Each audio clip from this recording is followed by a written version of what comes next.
We bust syndicates. Whatever the crime, wherever the hideout, the Nigeria Police Force will get you busted. Stop kidnapping, armed robbery, murder, pipeline vandalism, and other criminal activities.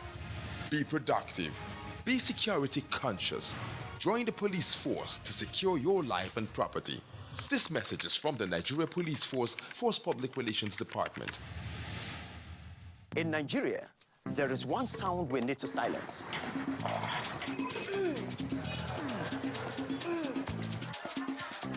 So let's silence toothache before it starts with Oral-B All-Round Protection. Its advanced technology helps prevent both tooth holes and gum problems that can lead to tooth loss. It strengthens your teeth, giving them all-round protection. Because the only sound we really want to hear is that of our future. For healthier, stronger teeth in 1 week.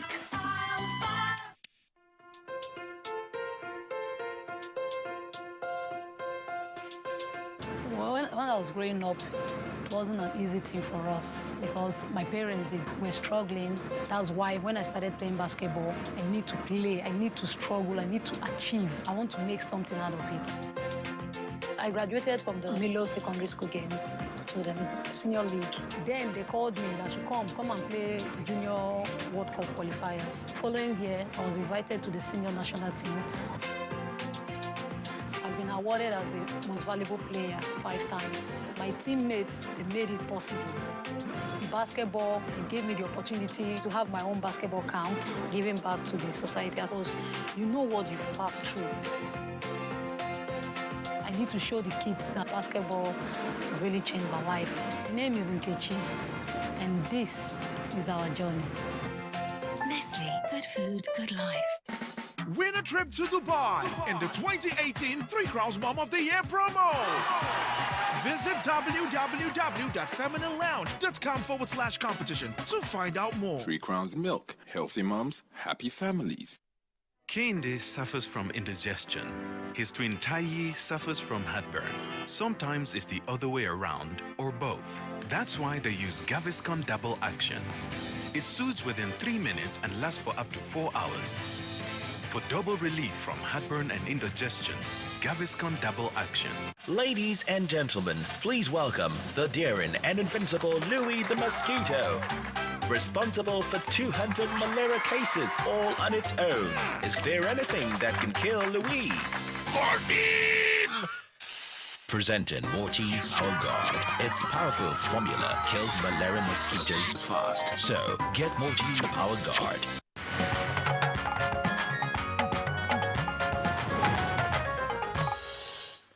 Thank you for staying with us. Chimaobi Walter Naji has some business stories for us. He tells us of the resumption of the supervising minister at the Ministry of Finance, Zainab Ahmed. Let's join him for these and more. Supervising Minister, Ministry of Finance, Zainab Ahmed resumed Monday morning after the presidency announced her appointment on Friday.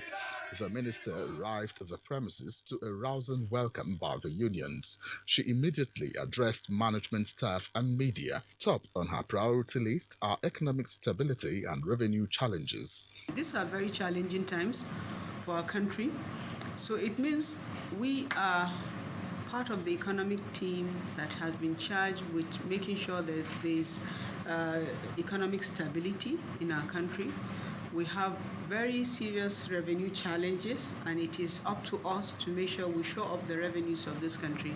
Mr. President has a lot of confidence that we can do this very well together. Zainab Ahmed resumes office following the resignation of Kemi Adelson, the former Minister of Finance.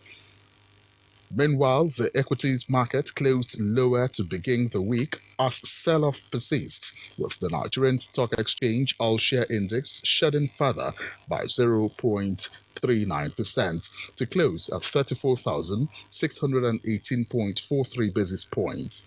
The financial services industry topped the trade chart by volume. Silicon led the gainers by 8.62%, while the losers table was led by Champion, Red Star X, and Royal X. Here is a graphic representation of the closing figures on the floor of the exchange.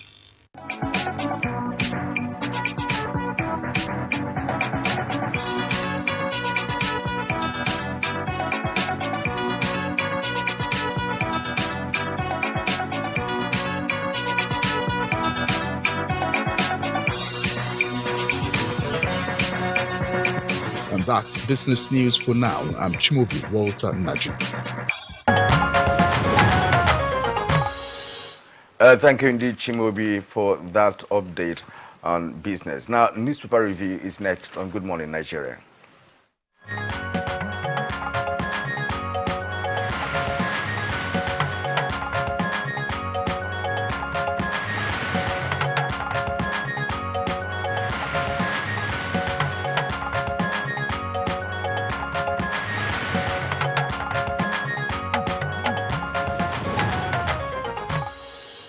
Our newspaper reviewer, Bayo Atoyibi, is in the house. Good morning, Bayo. It's always good to see you. Thank you, Joy. Good morning. Good morning, All right, Kenya, Bayo, good you're morning, welcome to the Tuesday's edition of the program. Now, let's begin with the Nigerian pilot. The Nigerian pilot has a number of stories here, but the major one is political. So let's go straight to the main headline of the Nigerian pilot. Electoral bill, National Assembly packages, that's 4 riders now to that headline. National Assembly packages 4th version for Buhari's ascent. Regrets 3 failed attempts to get presidential approval. Threatens to veto him if he declines a 4th time. Says move is to ensure hitch-free polls in 2019. The story is on page 4. But just below the nameplate of the Nigerian pilot, we have INEC launches application to curb vote buying. That's on page 9. And then women protest arrest detention of priests, children in Enugu. That's on page 43. And now below the photograph of the Nigerian pilot, flood kills 31, destroys 10,000 houses worth 5 billion naira in Kano. And on the foot of the Nigerian pilot, we have other stories there. 58th Independence, NAF commences aerial display in Abuja.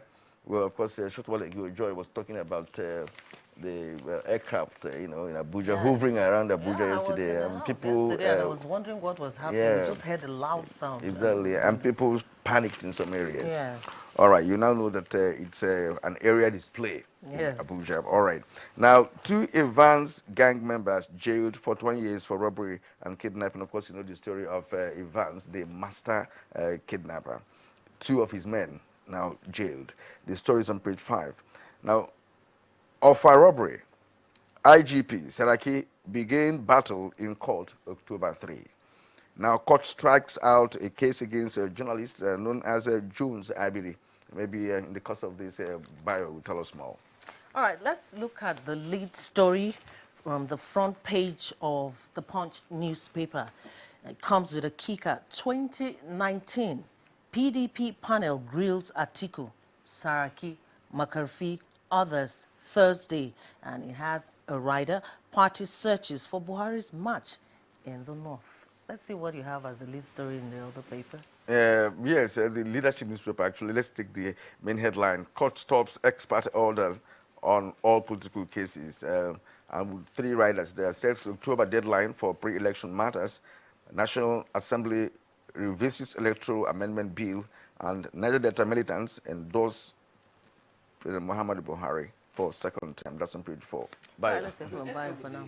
The case of the moment, flood. There's still flood alarm around the country, and all of us across the country must be alert. The latest is about 31 persons that have been killed, unfortunately, in Kano. 10,000 homes have been inundated and destroyed.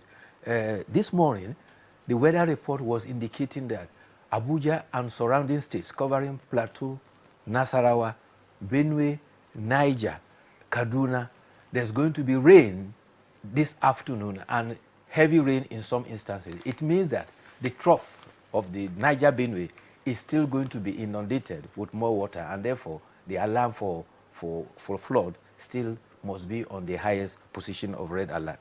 Let me quickly go to the issue of the alarm that was raised. The Nigerian Air Force says that residents of Jikoi, Nyanya, Karu should not be alarmed about low-flying aircrafts. There's no cause for alarm. There are rehearsals by the Nigerian Air Force in preparation for the 58th Independent Anniversary celebration, which is coming on 1st October. Usually, it's part of the celebration. The Air Force usually have this air display, and they are only practicing. And so the director of Nigeria Air Force Public Relations, Commodore Ibukule Daramola, says that there's no cause for alarm and people should not panic. The other story that you read is about from the court. Judges of the Federal High Court have been charged to conclude all pending political cases in their custody by the end of October.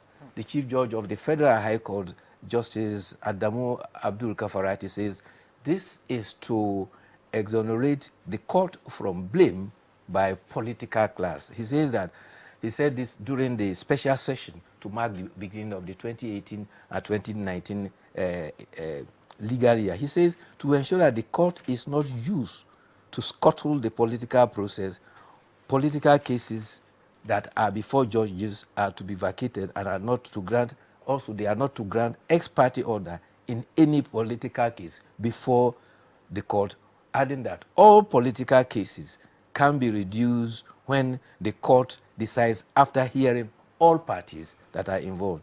He all commended judges and all staff of the Federal High Court, but emphasized that they must be very vigilant, especially in cases of political parties, particularly with the coming election. The other case in the court is also an Abuja area court at Lugbe has ordered the Inspector General of Police to serve a summons on Dr. Bukola Saraki to compel him to face criminal complaints. This is in a suit that was brought by a private lawyer over the bloody of a bank robbery which happened 5th of April 2018.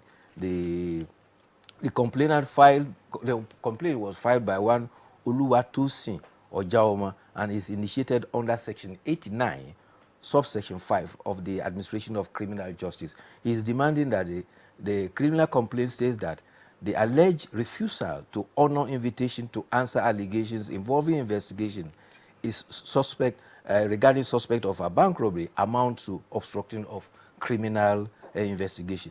This conduct, according to the complainant, is punishable under Section 136 and 149 of the Penal Code. It may be recalled that Dr. Bukola Saraki was invited, and the police later on actually acceded and visited his office to interview him in regards of that investigation. Those are the facts of the case. But the hearing is now fixed for the October 10th. Okay, but let me take you back to the issue of dispensing justice in good time, especially with respect to political matters that are in courts. Well, we've had it in this country that a situation where cases last as long as a matter of fact, there are some cases that were dispensed after perhaps the opposition person has been in office for nearly 3 years. They even end their tenure. They have some end their tenure and still get judgment. So one wonders what that kind of judgment is going to serve if it comes late. But with what the Chief Judge has just said, well, ours is, how are they going to adhere to that? That's important. Is there any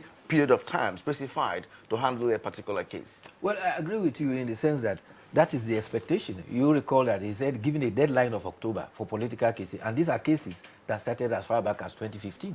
Ensuing from the election, the last general election, and we're already at the doorstep, 150 days to another general election. So I think it's in that spirit, and also to enforce the administration of criminal prosecution, the law that states procedures for criminal trial. Also, I think there's been an attempt, even at the electoral amendment bill, that they are trying to put time specific about handling some political cases. And that reminds me of the issue that we read about the 4th electoral amendment that has been sent to the Mr. President for his assent. You will recall that in the 3 instances that he had withheld his assent, the indications he made and the reasons he gave for withholding his assent has been seen by the National Assembly, so much so that for the 3rd time they have had to look at it. So it depends upon the objections raised. If they are not genuine, then they can use their majority to override the withhold of assent. All right, let's go back to the papers quickly to see some other stories making the headlines. Back to the Punch newspaper. At the top of the nameplate, Benue Court receives 19,412 cases in one legal year. That's what Bayo was talking about shortly.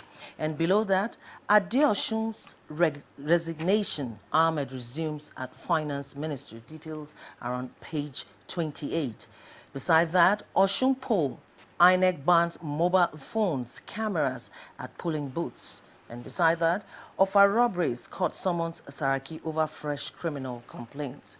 And let's go quickly beside the nameplate. Stolen jets will meet top brass in court, says NCAA. Nigeria loses 355 billion naira annually to poor sanitation. That comment is attributed to UNICEF. And below is a picture story of a cross-section of judges of the Federal High Court during the 2018 special legal year court session. And beside it are a couple of stories. Panic in Abuja as military fighter jets fly over houses. Boko Haram kills nurses, threatens to murder Leah Sharibu, and Ambode alludes to Tinubu's power at book launch. All right, just before Bayo comes in to wrap up this segment, below the photograph on the leadership newspaper, we have Osun poll will be credible, says INEC, and of course IGP is on page 8. 31 killed, 10,000 houses destroyed in kind of flood on page 2. Niger signed MOU to curtail activities of Boko Haram. That's on page 2.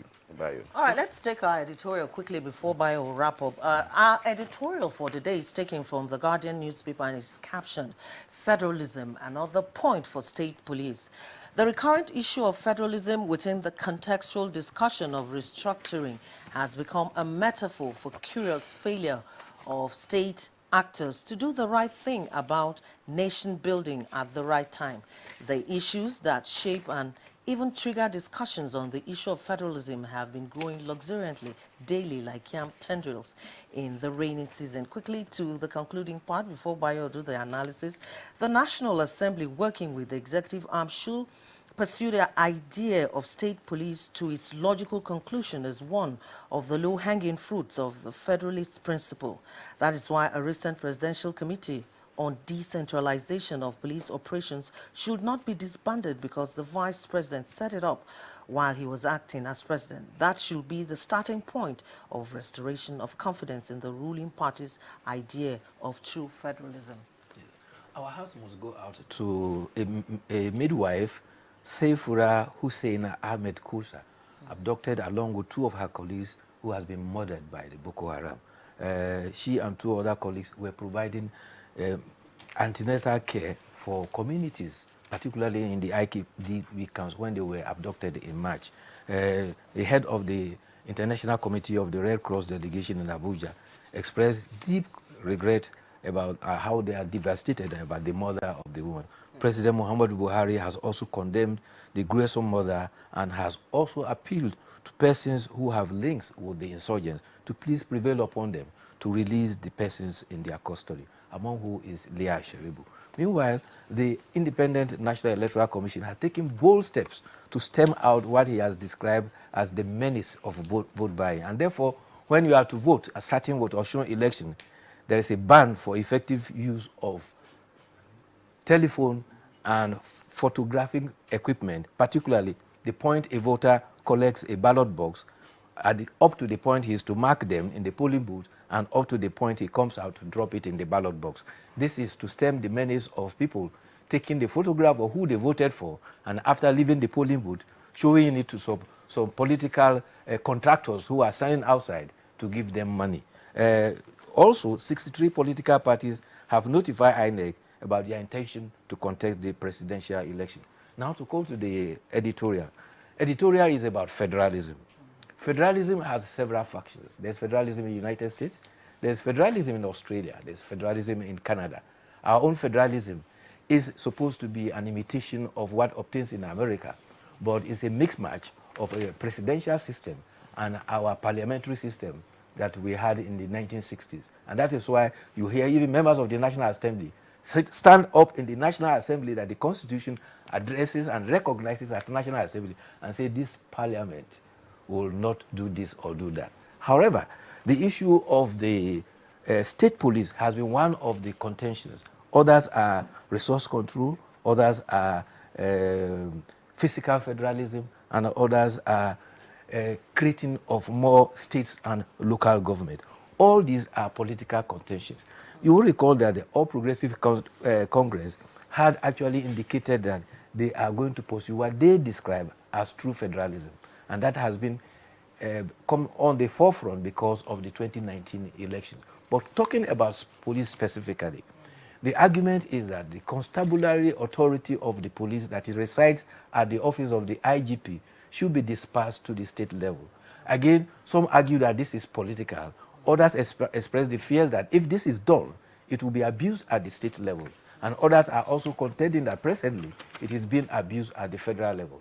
However, the location of constabulary authority and the independence of police to arrest, investigate, and prosecute whoever violates a law should be sacrosanct. And that is when, and it's no respecter of anybody, whether it is located at the federal or state level. But there is also another argument that says, well, if we have a state police, it will properly check the incidence of crimes in different states of the federation, because the policemen and women in such state are from the state, and they know the nooks and crannies of such communities, and they can man them properly. And then again, from the federal level, we could have a central police, like of course in America they have a central police, we also have state police, and when an offense is of national dimension, the central police will go and effect arrest. So there's some fallacy in what you are saying. Fallacy in the sense that here in Nigeria, it has been tried.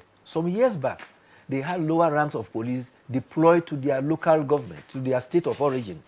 The police had to think twice about it because of the kind of responses they were getting. But they were controlled from the headquarters. That's the point. If they are controlled in the state, within the state, there's a possibility of being more effective than when they are in their localities and being controlled from the center. That's the argument from another quarter. All right, Kiran, I think that's the much we can take on paper review this morning. We'll take a short break now.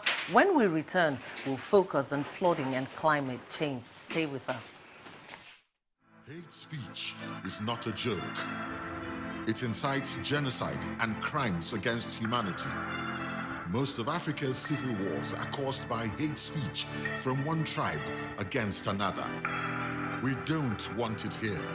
The Nigerian government stands firm against hate speech. Under no conditions whatsoever should we tolerate or excuse or justify hate speech or hateful conduct of any kind, especially where such is illegal.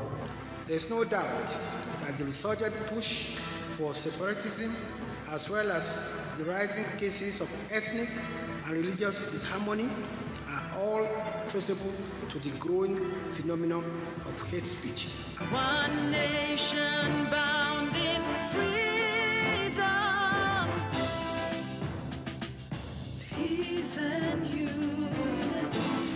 Nigeria, one nation, one people. This is a public service announcement brought to you by NTA. These days, people get their news and information from more media sources than ever before. Some of the news and information given are fake, unverified, doctored, and manufactured to create confusion, stir disaffection, and cause disunity. Before you believe or share any news, ask yourself, is this real? Is it from a credible source? Is it verified or verifiable?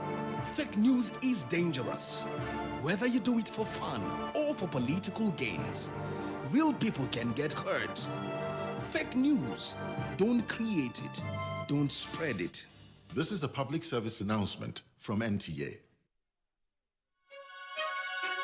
Your perfect family is under threat by germs. Infectious diseases are now the world's biggest killer of adults and children. Every day, 16,000 children under the ages of 5 and thousands of adults die from infectious diseases. These infectious diseases are caused by germs. They are everywhere. An average human being comes in contact with over 1 million germs daily in unclean water, dirty surfaces, in the toilets, on cuts and wounds, on your clothes. Germs can cause deadly diseases like typhoid, diarrhea, flu, and cough. To protect your family from germs, use the power of Dettol's One Capsule for surface cleaning in your bathing water, in your laundry water, for first aid to protect your family from up to 100 illness-causing germs. Be Dettol Sure, endorsed by the Nigerian Medical Association. Use Dettol Skin Jelly, which protects against germs for a healthy, smooth skin every day.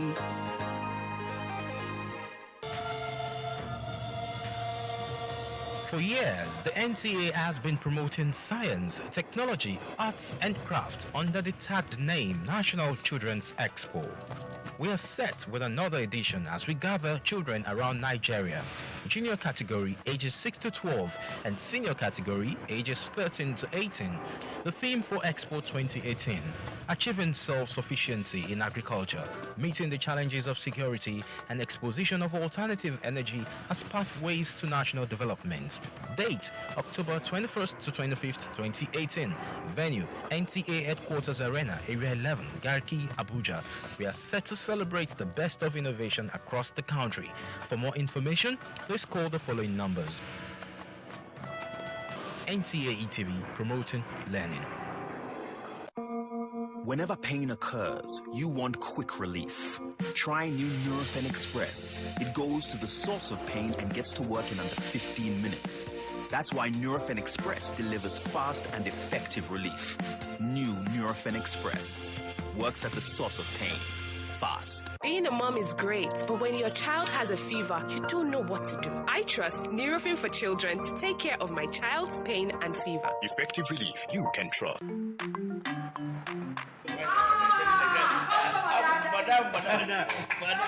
Madam. Brought us as usual. As usual. You have no problem. For the three put. You are welcome, sir. As usual, yeah? You take that one. You take that one. You don't understand? We want Nigerian homegrown rice. Finish. You don't have. You don't have. Join the rice revolution today. No other rice that tastes like Nigerian rice. Are you sorry? That's the Nigerian rice we are talking about. Chocolate made in Nigerian rice. Healthy food. I'm going to bring Mrs. Mobu to come to chocolate rice of made in Nigeria here. And see how it are made. Correct. And how they are cook it. Correct. Homegrown rice are good for your health. It boosts our economy and give employment to our people. This message is brought to you by the Federal Ministry of Information and Culture.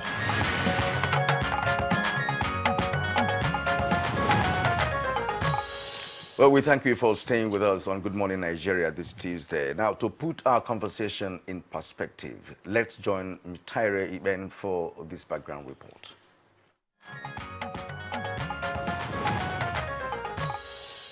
Global climate is changing adversely due to human activities and resulting to extreme environmental conditions and natural disasters in various climes. Such human activities that cause climate change range from greenhouse emissions to gas flaring, deforestation, exploration activities, to mention a few.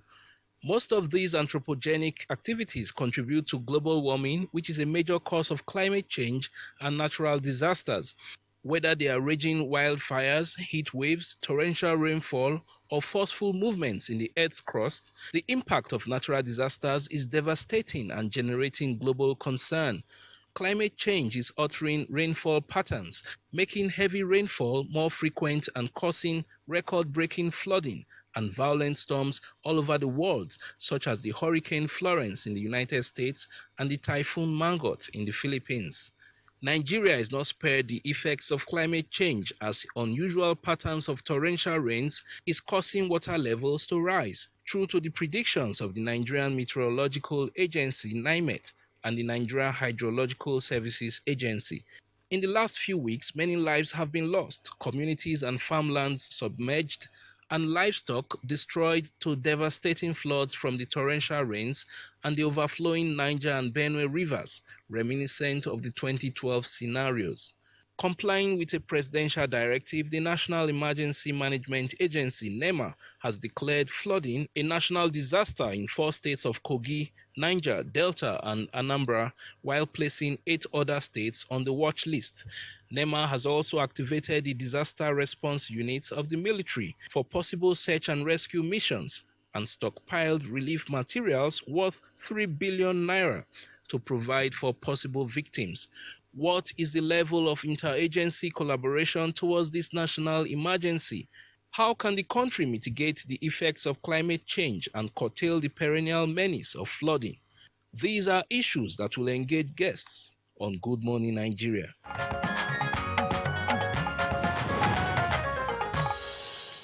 Thank you very much, Mitari, for that detailed background report.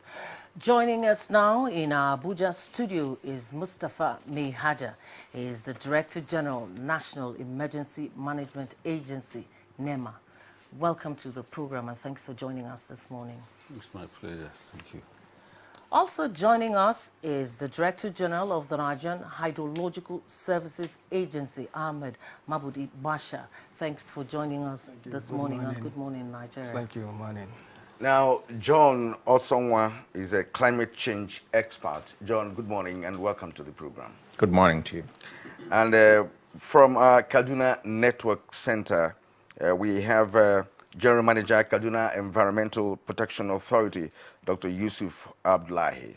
Dr. Abdullahi, it's a pleasure to have you this morning. Good morning, sir. Okay, I got that. Thank you indeed for joining us from Kaduna. And also via Skype and from Canada is Victor Fodeke, a climate change expert. Victor Fodeke, if you can hear me clearly, good morning and welcome to the program. Viewers. All right, let me stay with you for you to take the first shot. Climate change has actually become a huge threat to humanity globally. Could you give us an overview of the effect of climate change globally?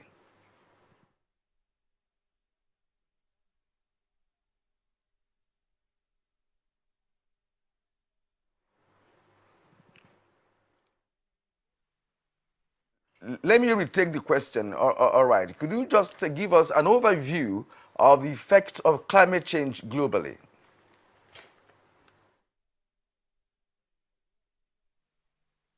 During the climate change negotiation process by the United Nations Framework Convention on Climate Change and the assessment report of IPCC, Intergovernmental Panel on Climate Change 345, we have been told, we're being told expressly that the warming of the earth is going to result in some consequences that is going to affect our livelihood. We have been told that the buildup of the greenhouse gases that is trapping this heat is going to cause the water to be lost through evaporation, and that means that more rainfall in some places and in some areas is going to be very dry because the moisture from the soil will be away too.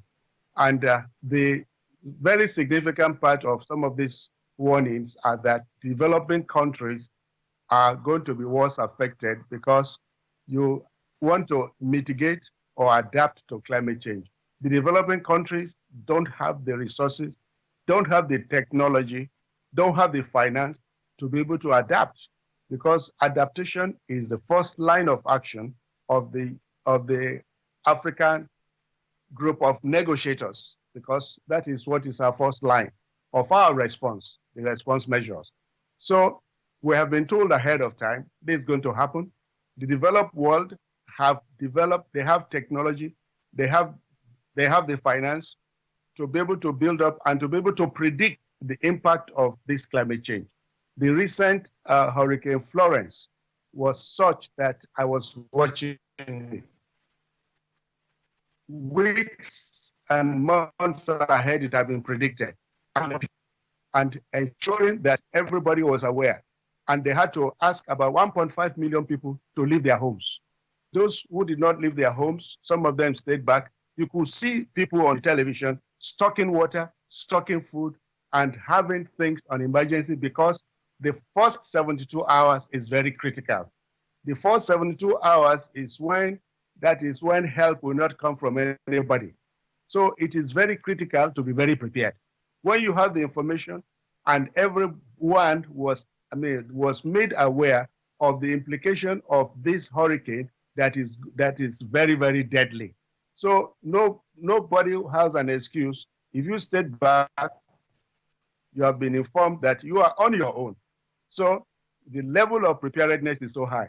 The level of the technology that is deployed to be able to detect and to be able to predict this hurricane that was coming is very interesting.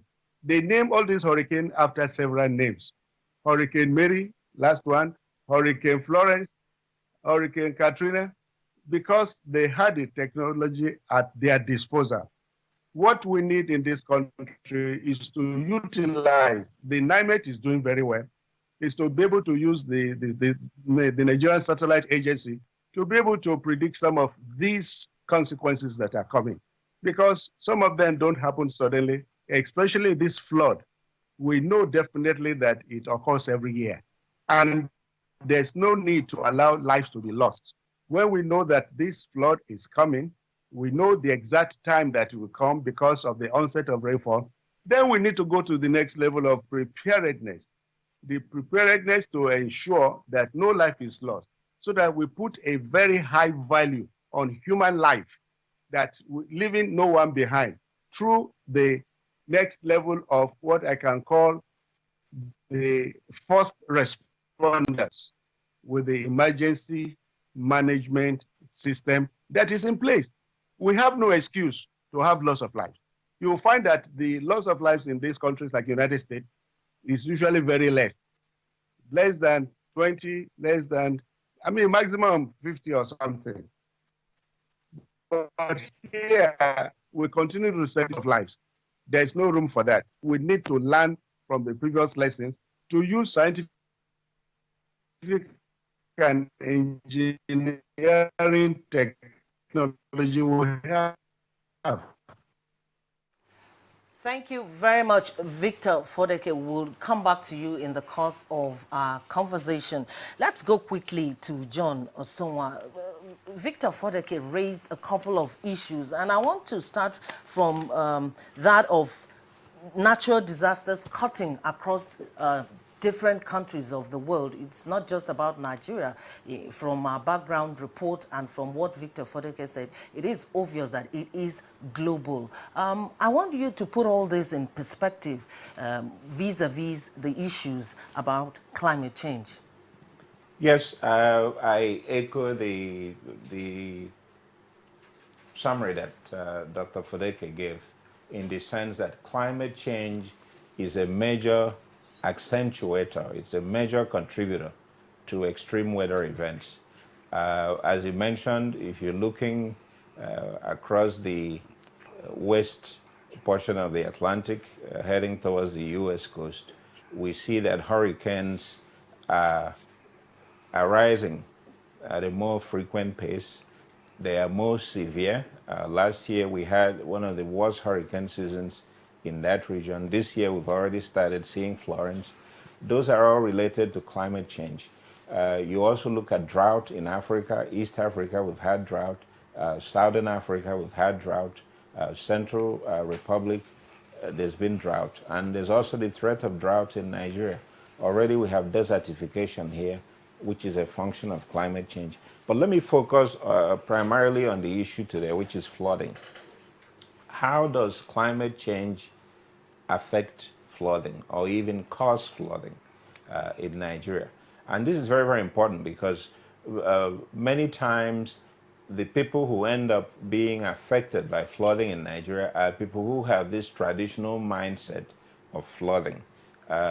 Some of them will tell you from time immemorial, flooding has always been a part of life.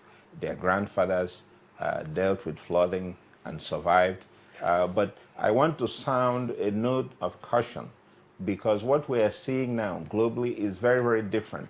This is a different climate from what we used to know. How so?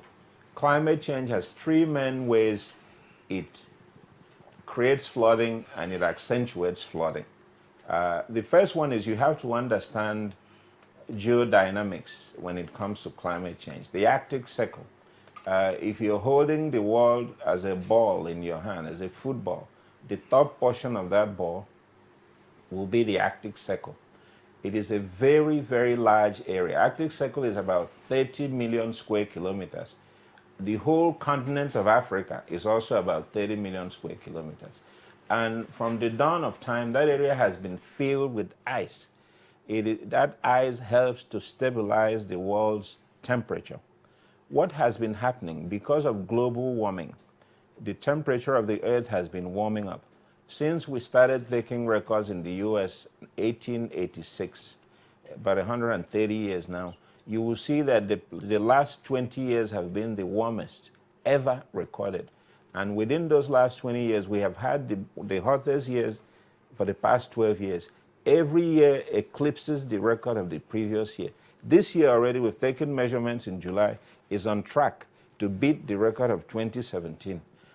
So what that means is that ice that you have, as big as the whole continent of Africa, has been melting over the past 30 years at a very rapid pace. About half of that has melted. And it has increased the volume of water all over the world. The Arctic Ocean feeds water into the Pacific Ocean, which is the largest ocean in the world, and the Atlantic, which affects us directly here. So those volumes and the Indian Ocean have all become higher. Sea level rise has resulted. When we have measurements on the coast of the US, you will see that over the past 30 years, the average sea level height has increased. Same thing with Lagos, same thing with our coastal regions. So what that means is the sea level and the rivers, including River Niger, River Benue, because they all empty into the Atlantic Ocean, has become higher naturally during the rainy season. So when you have rain, it doesn't take a very long time for that rain to crest, to breach the boundaries and begin to flood the communities. That's what we are seeing now. So that is one way climate change is affecting flooding here in Nigeria. And this will not change anytime soon because... Let me just interject and ask you quickly before you go on. You know, some people would like to know what is responsible for the changes we're witnessing right now. Is it man-made? Yes, primarily. We have some natural causes. Volcanic eruptions put out chemicals into the air. But by and large, some of the things we're doing that fuel industrialization are contributing to climate change. Specifically, and let me take Nigeria for example, we're flaring gas in Nigeria. That is a major contributor to climate change. We have over 20 million vehicles burning fossil fuels on any given day on Nigerian roads. In most climes in the US, where I've lived for 25 years, we have emissions reduction standards. If you want to register your car, you must go for emissions test. And if your car exceeds the emission level, it cannot drive. They will put denied sign. If you drive that vehicle as a criminal offense, you will be arrested. And every year you must go through that. So most countries have emissions reduction standards. We don't have that here. You look at the issue of our light bulbs. We are still using incandescent light bulbs, about 200 million light bulbs. Those bulbs put out over 1,000 pounds of carbon dioxide every year, each one of them. So that is a major source of pollution. Then you have our industries. We are not really using emission reduction factories. Cement production is still very polluting. So all this, and then of course, bush burning. So we have all these practices in Nigeria and Africa that are contributing to climate change. Principally, the burning of fossil fuels, petrol, diesel, all those things contribute to the greenhouse gas. All right, before we let you go, before we talk to the General Director General of the National Emergency Management Agency and that's of hydrological, let's remain with you for a while. And this is the reason. We had the Montreal Protocol, which was a success in terms of agreeing on what steps to be taken by the entire world. We also had that of 2015 that held in France, which many countries agreed with, apart from, of course, US, which declined lately.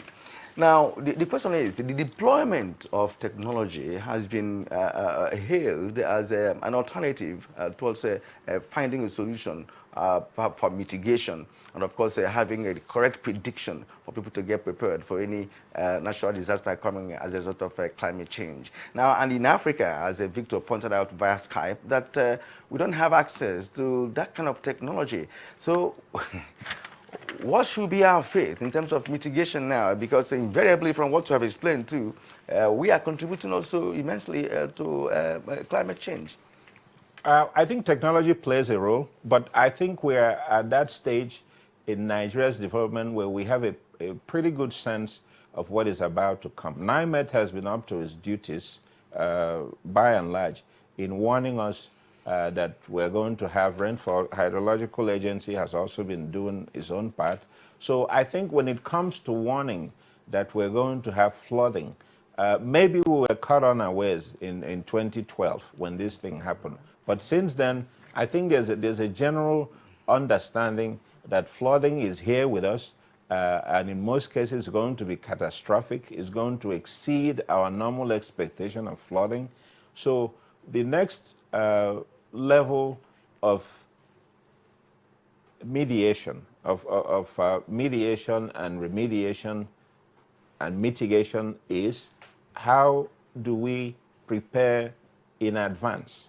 I want us to devote more resources to preparation because, as I was pointing out, there are three reasons why flooding is going to become a recurrent decimal here. I pointed out the first one, because we have more water in all our oceans and rivers. They're all interlinked. The next one is that because of the extreme heat that we're experiencing, as Dr. Fodeke pointed out, you now have excess moisture in the atmosphere. When you have excess moisture, eventually it comes back down as rain, in some cases as snow, in some cases as hurricane. Okay. So then the final factor we have, which is why you're seeing a lot of flooding in the northern area, which in northern Nigeria, which is actually abnormal for us. The ground has become aridified. The ground has become so hard, almost like concrete. So when you have water, it doesn't absorb naturally the way it should. The ground has lost its ability to absorb water. So that leads to flash flooding. So within 5 minutes, you can go from dry ground to flood. Thank you very much, John Osonwa. Let's bring in quickly the Director General of the National Emergency Management Agency, NEMA, Mustafa Mehaja. You were on your way back from Lokoja yesterday, and probably you went for an assessment tour. Could you give us an update of the situation as regards flooding right now in the country? Well, the situation is really worrisome. It is devastating, particularly my experience or what I saw in Lokoja yesterday. So I had a report. We sent a team earlier on last week. They came up with another report. We felt all stakeholders must go and really reconfirm the situation. This is a situation where the whole community will be submerged. You can, in a sub-community of thousands of people, you could only see one roof. All others, you can't just see anything. Even within Lokoja, greater part of all the buildings by the river banks were completely submerged. You can't imagine how someone could even build. In fact, you need not to be told that that place will one day be submerged. But in any case, it has happened.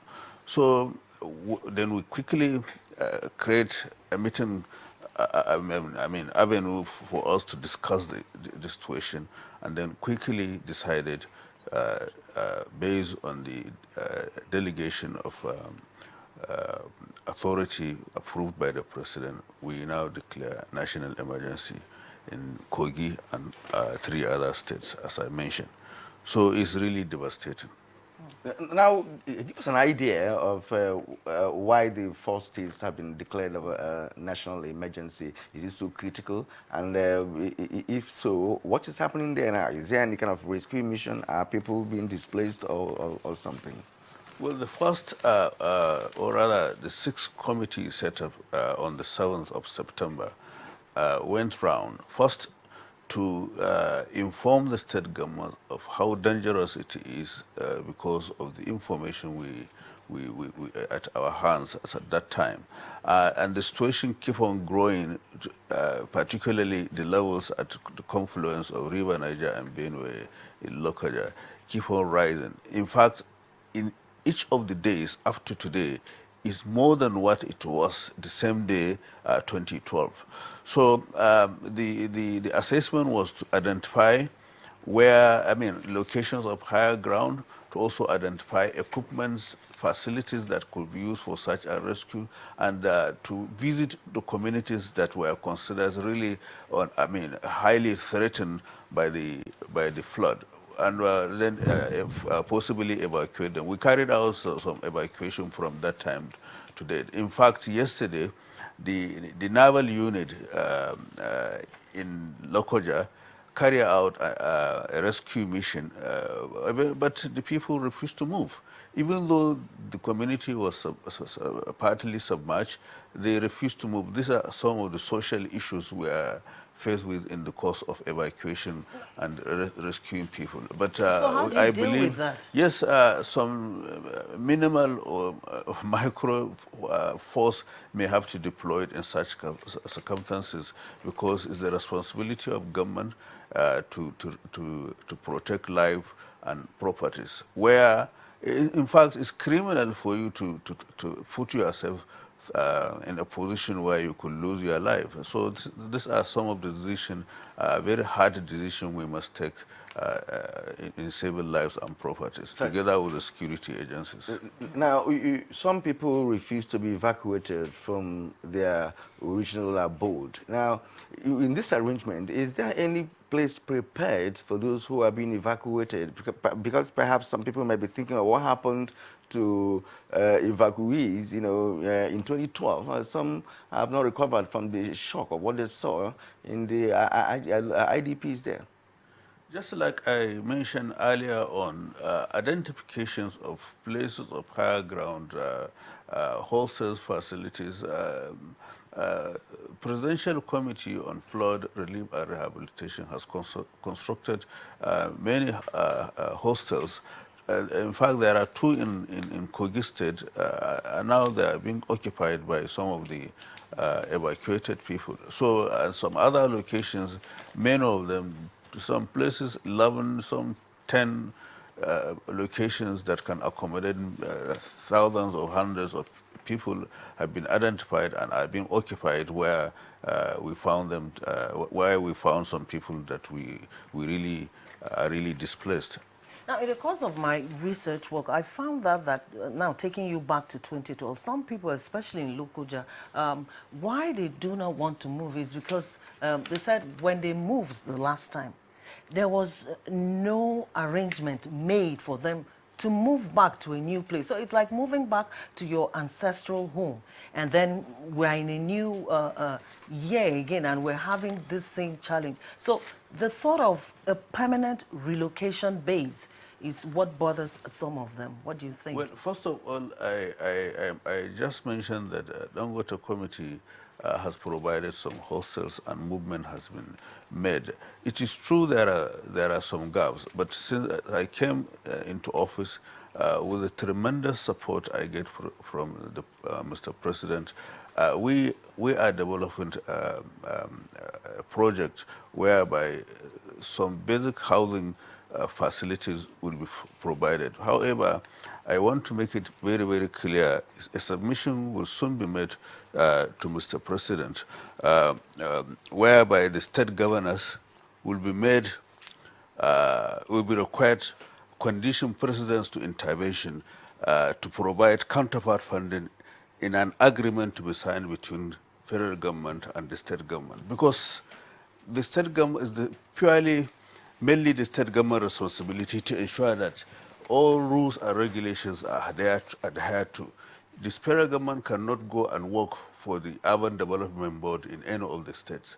But however, a few weeks ago, we made a submission to the National Economic Council meeting under the chairmanship of the Vice President and recommend that we should catalyze the process, make the state governments to work. The federal government offered to give 30%, and then in the process of convincing Dangote group to give 40%, while the state government give 30%. Are they complying? Well, it's a process. They agreed. It was an agreement reached, and I believe they will comply. All right. Thank you very much indeed. Agreements reached. See, why Joy raised that issue of 2012 is because of experience. People have acquired experience, over time, and can easily predict what is going to happen to them if they move from their original place of abode. At this point, before we come to the Hydrological Service Agency, DG, let's go to Kaduna and, of course, speak with Dr. Yusuf Abdullahi Rigasa. He is the General Manager at Kaduna State Environmental Protection Authority. Now, let's share the experience in Kaduna with respect to flooding. What has happened in the area? And if people are affected in Kaduna, how is the state government reacting to that? Yes, first I would like to start by commending the federal agencies that are involved in flood emergency response, especially NIMET. They've made their projections timely, and NIHSA has also equally released the flood outlook for this year very timely. So from these two agencies, we've been able to capture their projections in terms of rainfall and flood, which we've been able to gather and disseminate to our communities. So I think the response this year has been better than in 2012, in 2015, and possibly will be better when in, say, 2021, because this seems to be a 3-year cycle. And what they have done so far is highly commendable. We in Kaduna, after getting information from them, we have a small publication that we call Card of Flood. If you go to our website, you will see it, but it's a small booklet that we disseminate to all MDAs involved in flash flood emergency response. We have about 10 agencies right now working under a certain platform to respond to flash flood across the state. And within Kaduna Metropolis, in August, about 59 places experienced flash floods. And we have sent out flood alert in August. We have equally sent another one in September. So we have identified about 8 possible public spaces where IDPs can be temporarily accommodated. And we have identified, as I mentioned earlier, over 10 MDAs coming together. What we are working for now is to conduct a drill where all these agencies can come together and test their capacities, in case of flood emergencies. And for the communities that have already experienced flash flood events, most of them have received relief materials from NEMA, from the State Emergency Agency, which is SEMA. But right now, what we are trying to do for communities that are vulnerable is we're trying to recover our buffer zones, because some of these buffer zones along our streams and rivers have been allocated and they have been built, they've been developed by citizens. So we are trying to recover some of these buffer zones by issuing, say, relocation notice, relocation order, so that, and in the long run, the government is prepared to develop a certain layout for some of these people that are going to be relocated, so that we solve the problem like permanently, because it is a recurrent event every 3 years that floodplains are being flooded. We cannot be, we cannot be offering emergency services that can be avoided every 3 years. Where we can avoid it is better for our people to adjust. But we will continue to enhance our capacity to respond to some of these events so that we service our communities better. Dr. Rigasa, we will get back to you shortly. Let me go quickly to the Director General of the Nigerian Hydrological Services Agency, Ahmed Mabudi Basha. Listening to Dr. Rigasa, he touched on some key issues, which is advocacy, preparation, and synergy. These are important and essential at this moment, considering the complex nature of flooding across Nigeria.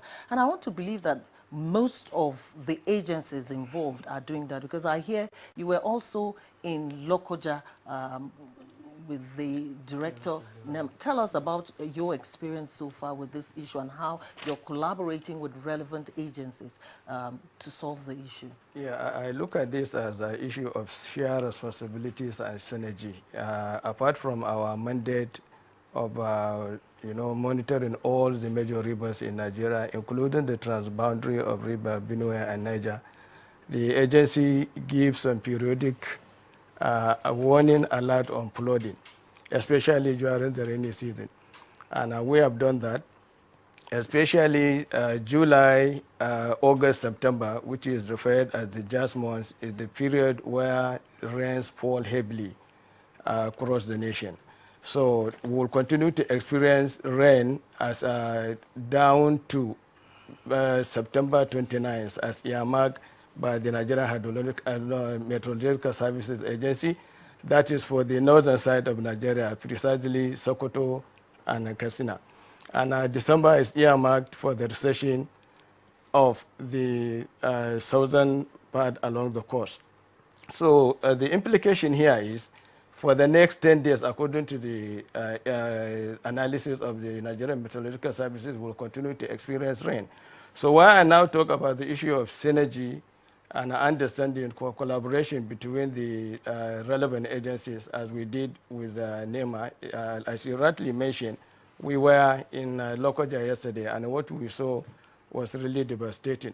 Nigerian Hydrological Services Agency, after the issue of the flood outlook, we go around the country to sensitize the nation, especially where we earmark in there is low risk, and high risk. So in most cases, where we go for our sensitization is the high risk areas. And we have gone around to sensitize the people. But what will surprise you is like what my brother there rightly mentioned, that we don't take the issue of flood serious. And we don't also take the issue of the sensitization as serious as it should be. Because by the time you are there for sensitization, you only see a few people around. I want to commend the Kaduna State government. When we went for the sensitization 2 months ago, I seen all the local chiefs, all the ward heads were there. And they took this thing because the issue of that sensitization is to, avoid what happened in 2012, get prepared, no matter, even if it is coming, now it has to now come in a minimal way. So those are the kinds of things we do, and to make sure that lives are not lost, even if there should be in a minimal way. Sorry, let me just do a quick follow-up on that about sensitization. That tells me that what you did can be likened to word of mouth sensitization. Are you thinking about jingles in different dialects, different languages, to see how you can get to those at the grassroots? No, it's beyond the mouth, because we have the jingles. In fact, after every state that we went, after the sensitization, we go around to distribute these jingles. In fact, they were done with the local languages, both Hausa, Igbo, Yoruba, and including those local languages for you to understand what it means by the effect of this flooding. So it beyond the mouth. And we also go on air, radios and television, to tell the general public that this is the level of how it is going to happen this year in 2018. And already we have now started working against what is the AFO will be in 2019. Now, we had a prediction, and it's an annual prediction from NIMET and, of course, the hydrological services like yours. But now, does it just end in prediction? You have moved around. You were from Lokoja yesterday, and I'm sure you have gone to other parts of the country. Now, is there any impact of your sensitization with respect to what happened in 2012, did you see any mitigation, activities going on in some states, like sandbags, and what have you, expecting, of course, that the rain is going to come? Is there anything like that? And are there other logistic issues you could raise on this? After the prediction, Nigerian Meteorological Services do their rainfall. When they told us when the rain will start, we also now predict where there is serious flooding, low and high, which will now tell the nation. Now, we now collaborate. We now give all other relevant agencies the information of the water levels, especially NIMED, NEMA, and all this, so that you can prepare for it. Some of the issues there is, you now tell them, don't build your house on the flood area, flood area, or culverts. All these issues are there. So beyond just saying the prediction, we also advise the general public on what to do to avoid these catastrophic issues. All right, let's go to John Osonwa. I want you to tell us a bit about advocacy, considering what happened in 2012. Have we done well in terms of sensitization, advocacy, and how well are the states, talking about the sub-nationals now, supporting the federal government in this drive? I think, as some of the other guests have pointed out, they are trying to sensitize the public. But I would also advise that we dummy it down. And we have what we call the dummy series. Doesn't mean that people are dummies, but it just tells you the level of reduction in terms of language, in terms of approach that you need to adopt. And what do I mean by that? If we want to reach the vast majority of Nigerians, we need to use the mechanisms that they are used to. Some local areas still use the town crier system. Some local areas have religious institutions where they share information, traditional institutions, age groups, women groups, market groups, traders, Okada groups. So we need to really break this down. The other thing I would like to, and that is a very potent way of reaching the masses. Instead of just having town hall meetings, a lot of people have become jaded and very, very uneasy about all these town hall meetings. In most cases, nothing concrete really comes out. So we need to reach people at the source of their existence. We need to really break it down. The other thing I want to suggest, which is what we do in the U.S., a lot of the television and radio stations are keyed into the National Emergency Broadcast System. If something like this is about to happen, they will break the programming like this one. As you're doing this program, you will hear a beep sounding. Say, this is an emergency broadcast. And everybody pays attention because it doesn't happen often. So in their language, you will now tell them what the problem is, what they should do. So those are the things we can do. But I want to go beyond sensitization because there's a key area that we haven't really touched on. And that is the government preparation in terms of infrastructure to prevent flooding. We are lacking in that area. And what do I mean by that? The issue of dams. Let's look at the issue of dams. Because when you see this massive flooding happening, killing hundreds of people, it's usually linked to dam management or dam deficiency. You look at what happened in 2012. Lagdo Dam in Cameroon released water into Nigeria. Of course, they had to do that because if you leave the water level, I think theirs only takes about 21 meters. A little bit beyond that, they need to release the water. So if you allow it to go beyond that, the dam can burst, the dam can break. So they have to release their water. It is their responsibility. But the problem we have is Nigeria was supposed to build a counterpart dam to contain some of that excess water. That's an Hausa Dam in Adamawa. And for the past 35 years, it hasn't been built. That is a major contributor to flooding in that whole axis of Nigeria. Then you look at the dams that we already have in Nigeria. We have about 900 dams. Some of them are very small, about 200 big ones. Over 90% of those dams are not functioning properly. Even those ones that are functioning properly, desilting, which is where you dredge all the excess sand, is not happening the way it should. Most of those dams are not functioning beyond 60%.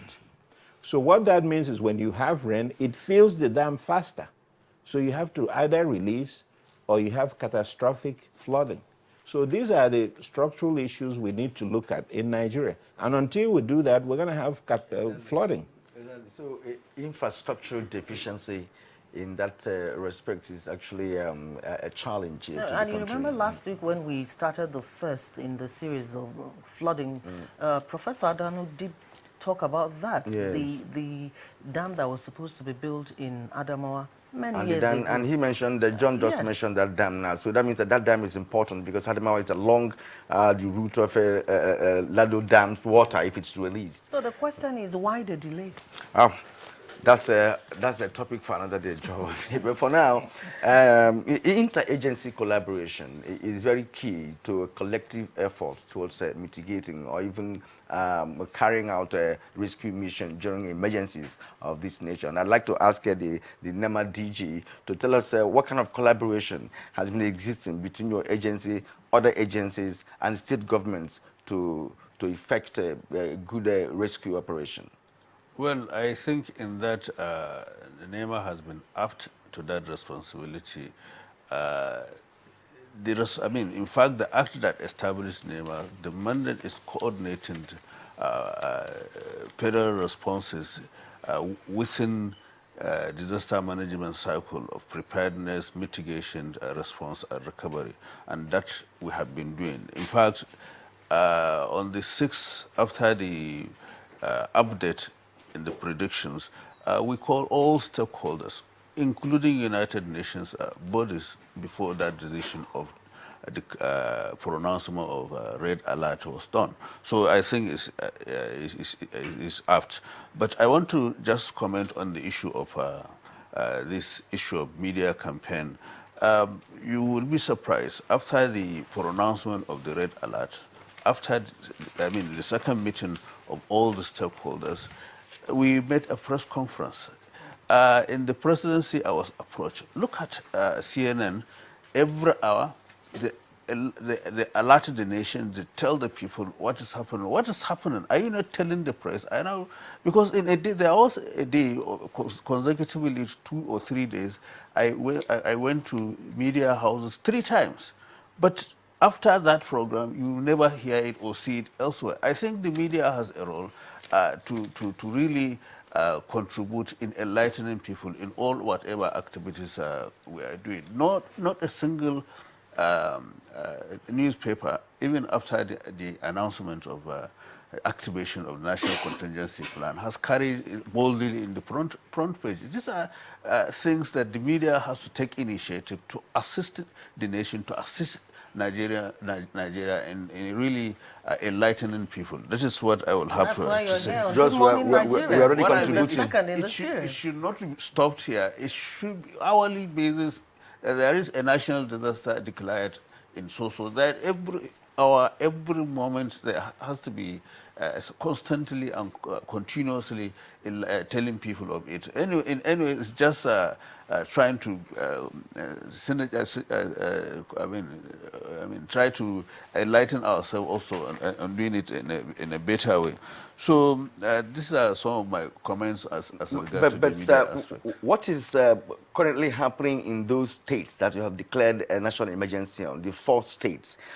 What is happening there at this moment? We also heard that you alerted the rescue mission of the Nigerian military and so on. So what is their own contribution? Well, what it means is immediately after declaration by law, the DG NEMA has the delegated authority to invite any, or rather to use any authority or resources of the federal agencies to support the state. Already before now, all the ministries, all the agencies has been informed of this decision, and then, of course, will now act in that direction to ensure that federal supports really reach all the health, education, transport, all federal support that is available will be used in those states. This is what it means. All right, thank you, DG. Let's quickly rejoin Victor Fodeke in Canada via Skype. I'm sure you've been listening to the conversation, and we have gotten to a point where we're talking about collaborative efforts, synergy between the federal and sub-nationals, because what we have on our hands right now is a crisis. Let's hear your views. How well are we managing that in terms of working together to solve this problem? Remember, it happened in 2012, and here it is again. Yeah, thank you very much for getting back to me. The challenge is very high. The actions are at the grassroots, at the community. It is very critical that we train the community and build their capacity to respond. I'm talking with the DG of NEMA on the need to set up a disaster management agency, and that academy, disaster management academy, where these developed countries that their success stories, they'll be able to train the trainers that will impact the states, local government, and the communities. In the synergy, you have national orientation agencies and various responsible agencies at the federal, at the public, and the private sector. And it is very critical that we recognize that all hands must be on deck so that people are trained on how to be able to adapt, be able to cope with the situation, to be able to be prepared, and to know what to do before disaster strikes, during disaster, and after disaster, at least 72 hours before federal help arrives, before state emergency management arrives, before the first responders even arrive there. These are the issues that I'm very happy we are talking about. And NTA is actually championing this in terms of information. We need the collaboration of the private sector because impact of climate change will impact the private sector too, because COP21, Paris Agreement, shows that the private sector needs to have a complete buy-in into making their facilities climate-proof, because some incidents of flood like this can render their supply chain that it might even cripple industries. So that is why all hands must be on deck with NEMA, with all the responsible response agency. It is a task that all hands must be on deck for this critical role of ensuring that no life is lost. Because what we need to do is it is commendable what NEMA is doing, what NAMET is doing, but let us have a real focus and to reset, not to focus our effort, not on trying to respond to disaster, but actually preparing the communities to know what to do.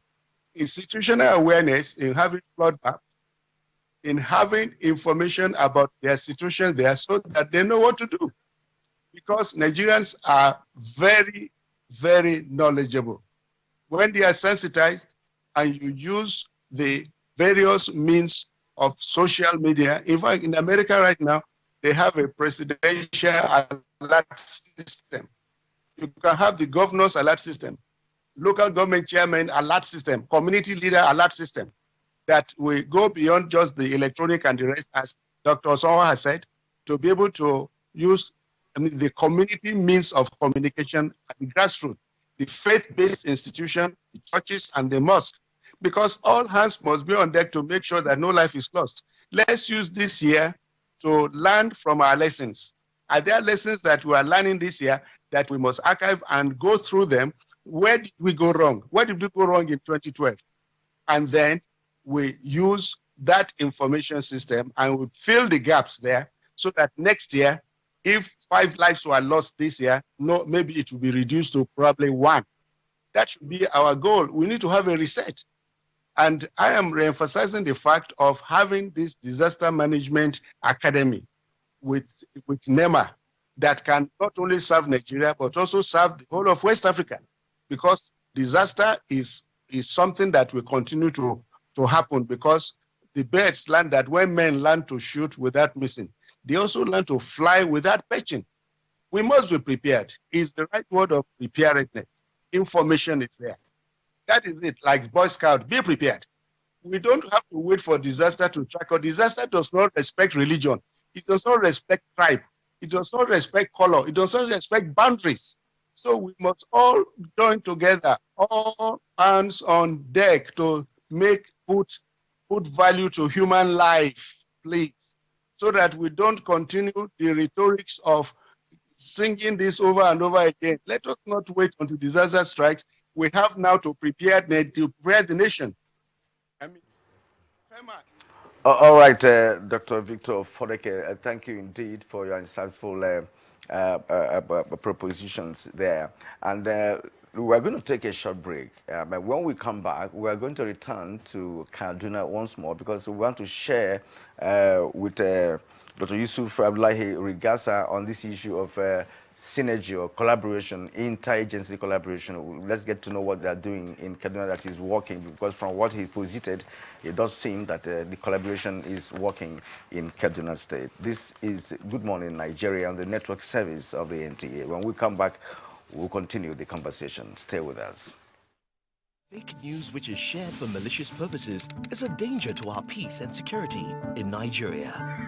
Misinformation as fake news is a serious threat to our hard-earned democracy and promotes hatred and misunderstanding between our communities. We are all responsible for stopping the spread of fake news in its tracks. So, always check the source and credibility of any news item. Say no to fake news. This message is brought to you by the Federal Ministry of Information. If you hear a bomb explosion or gunshots of an active shooter, that might be a terror attack. At such times, always remember 3 action words: run, hide, report. Don't try to run towards the terror scene to save the situation, because there might be a second bomb blast or another attack. Run far away and take cover. Make sure you are safe first. Yes, it is in our nature to sympathize over the hurt, but remember, only trained personnel can help in such situations.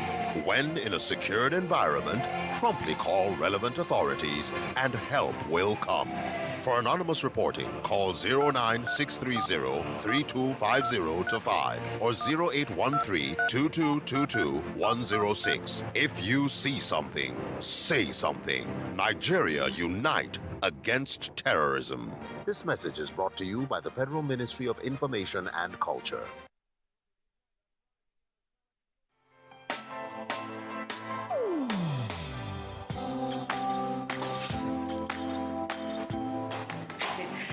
Chief. Good morning, sir. You are here already? No, now my spirit day, my body day for house. What kind of question is that? Were you not the one that fixed this meeting for 8 a.m.? You are now coming by 10 a.m. and start asking me job question. But Chief, now, I'm sorry. Don't you also go late for meetings sometimes? You know now, African time. No more African time. And no more pancaking of face during office hours. At the end of the day, we will lose valuable time. We will not make progress. If we want to move this nation forward, we must treat business as business and respect time. Change begins with me. Thank you, sir. I'm sorry. Can we go for the meeting now, Chief? Later. This message is brought to you by the National Orientation Agency in conjunction with the Federal Ministry of Information and Culture.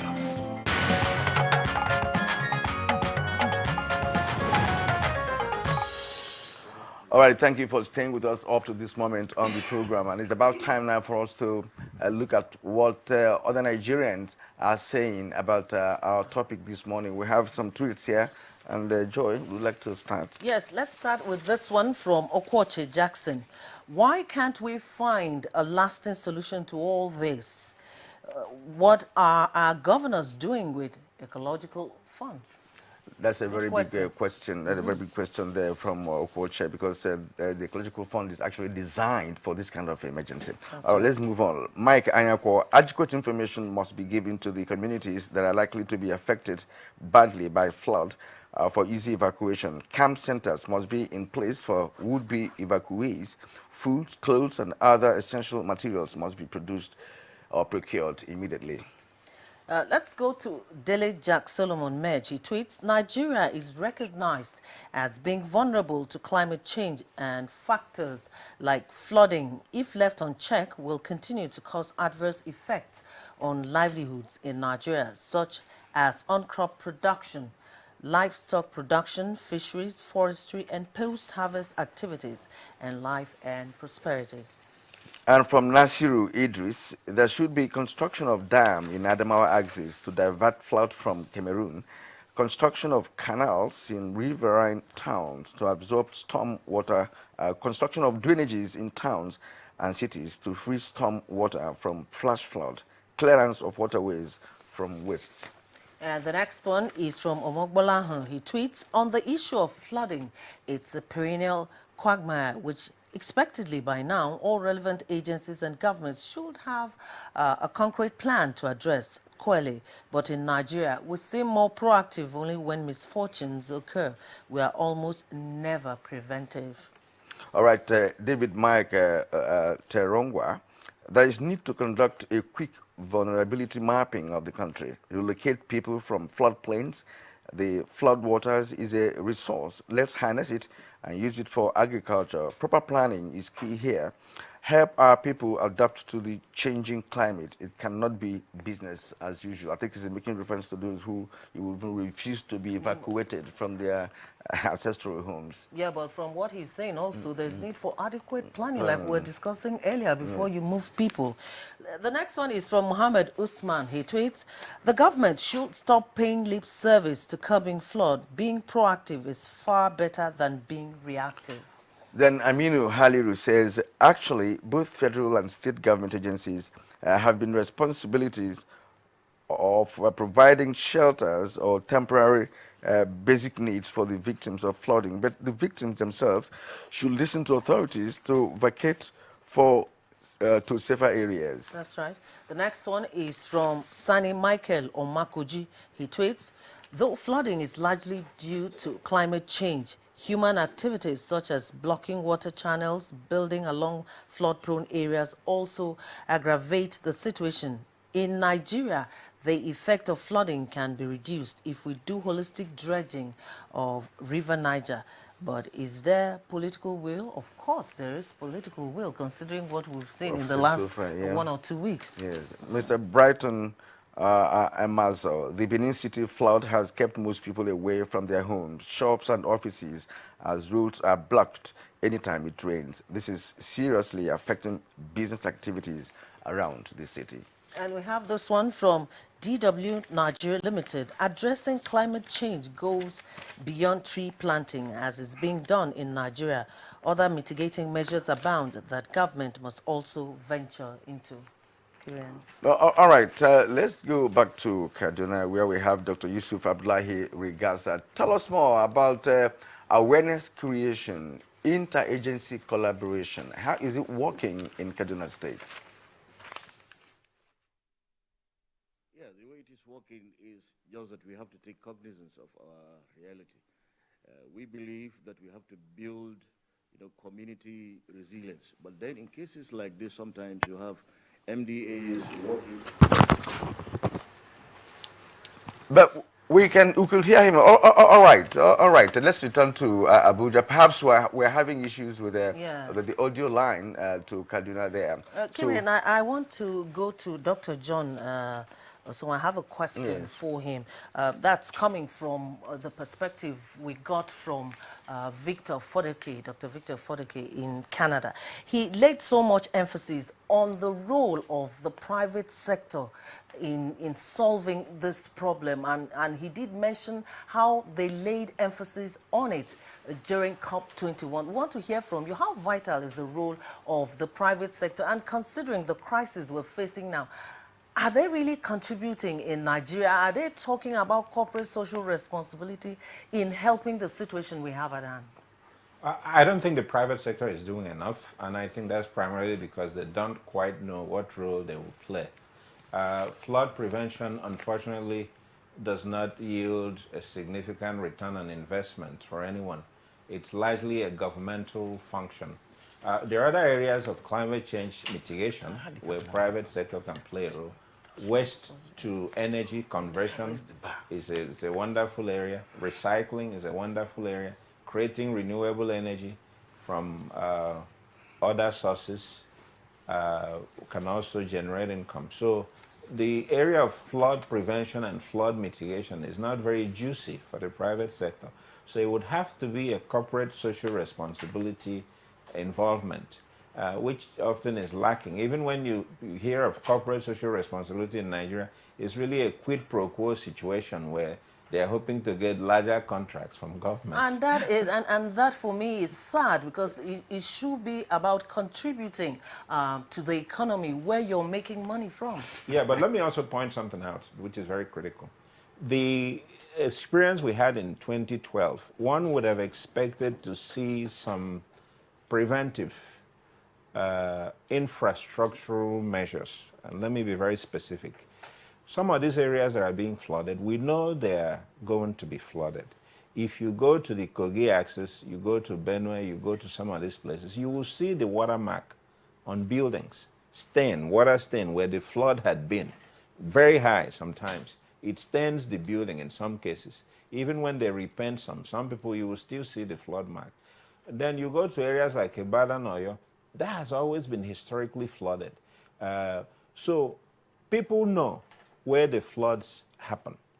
So then it begs the question, what are we doing in terms of infrastructure to prevent those floods from recurring? Most of our efforts, and I know they are doing a good job, seems to veer towards relief and emergency response. I want us to get into structures that will actually mitigate or stop flooding. How do you do that? First thing is, we have flood maps in Nigeria. They may be a cake now because they're over 20, 30 years old, but they are still very reliable flood. You look at the flood map, look at the flood plains, you evacuate people and allocate land to them and help them to re-establish themselves. So a lot of those shanties and shacks along the river banks are not safe. They shouldn't be there. People should be evacuated. That's one. Two, we need to build levees and barriers and walls along the river banks. If you do, that's what we do in the U.S. Some of those cities only exist because they are levees. I remember growing up in Massachusetts, Boston. We had levees. Those levees were so thick you could drive a car on top of the levee, made up of stones and gravel. So when the ocean surge comes, nobody is affected. Then we even have technology now. Those walls, you can embed sensors in those walls. When the water reaches a certain level and begins to touch the sensors, an alarm would go off. Even if it's the middle of night, people would run to higher ground because you know that the flood is about to come. Then you have issues of, we can declare some of those days in Nigeria drainage cleaning days. And this is where the states need to get involved. We've been clamoring about restructuring, and most times when we talk about restructuring, we're talking about resource allocation, so states can keep more. But this is an area where the states need to play a bigger role because they are the primary safeguarders of life and property. States need to step up and do the needful. Every state is slightly different in what they should do. Build structures, build resilience, so that the federal might will only supplement what they are doing, instead of relying on the federal as their primary focus of intervention. You know, in the course of one of my questions initially, I mentioned the issue of sandbags. They are even the cheapest that one could do, especially in those areas that have been known to be prone to flood. And when it repeats itself and nothing is done, it does as if it seems as if we're not being very sensitive to flooding. Now, let's come back to the Director General of the Hydrological Services. You know, you've had Dr. Osonwa speak there with respect to having also those infrastructure that could alert the public, you know. And I also wanted to speak to the issue of interagency collaboration, because you need to collaborate with other agencies to make your work effective. Yeah, the Nigerian Hydrological Services Agency is doing its best in collaborating with other agencies, especially in giving them first-hand information about the forecast. Dr. John talked about flood mappings. The Nigerian Hydrological Services produce these mappings every year, and we send them to states. But, you know, taking them to state is one thing, and giving them attention is another. So we even produce them in colors, identifying especially those states where they have these kind of problems. So collaborating also, we give information day by day to all the relevant agencies, especially at the water level. The best collaboration I can talk about is now between the Cameroonian government and Nigeria. Yesterday, before we left for Lokoja, we got in touch with the Cameroonian authorities, those people who are in charge of the Lagbo Dam. And the good news for Nigerian is, according to him, he said their rainfall is decreasing. So the water level has dropped with 2 meters. So as at Saturday and Sunday, it was 21.4. Yesterday, before we left for Lokoja, it was 21.2 meters. So that's a very good news. At least the nightmare of Lagbo Dam will be often. So probably the water rainfall has coming down. So it's a good news for Nigeria. All right, we'll keep praying that it will keep going down, and we hope that that will happen. Let's go quickly to our Kaduna Network Center and rejoin Dr. Yusuf Abdullahi Rigasa. This is an ongoing conversation, but briefly before we round up this conversation today, we want to hear from you. We've heard from all our resource persons here that apart from preventive measures, there is need for adequate preparation. This is something you're aware of. What do you do before you get to the prevention stage? What is working for you in Kaduna? What are you doing differently? I think probably what we are doing differently is that we took the projections of NIMET and NISA very, very seriously. And the committee that is responsible for emergency flood response has been very active. And we have gone to communities to sensitize them of the need to build community resilience. We've been working with Christian Aid particularly. I think it's important to mention this. And they are working with the state government to build resilience in 9 communities across 3 local governments. Now, among these 3 communities, one community particularly took the issue of this community resilience very seriously. And before the flash floods of August, most of them were able to, you know, move their possession, all their possession, to an IDP camp earmarked for them. But those communities that refuse to heed the warnings and maybe they refuse to build this kind of community resilience, they suffered heavy losses. So we have seen that where communities come together to help each other and take government seriously, they are always able to adjust and adapt better to such kind of emergency. And the flood emergency response platform, as I mentioned earlier, consists of about 10 agencies. We have, say, SEMA carrying out assessment and surveillance.